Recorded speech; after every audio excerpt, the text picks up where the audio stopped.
বন্ধুরা দেখতে পাচ্ছেন ব্যবসা বাণিজ্যের অবস্থা ভালো না।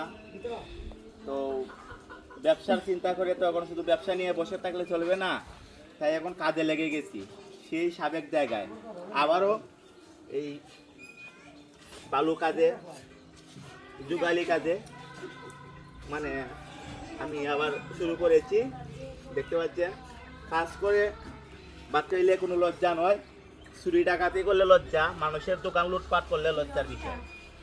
তো লজ্জা করে লাভ নেই, কাজ করতে হবে এবং কাজ করে নিজের সংসার চালাতে হবে, এটাই বাস্তব। তো অনেকে হয়তো ভাববে একজন ব্যবসায়ী কেন এগুলা বালুর কাজ করতেছে। আসলে ব্যবসা বড় হোক ছোট হোক, কাজ কোনো সময় ছোট বড় দেখে মানে করা যায় না।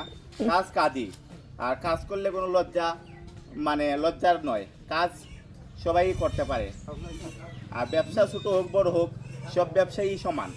তো কাজ করুন, বাদ কান লুটপাট ও চুরি ডাকাতি ছেড়ে দিন।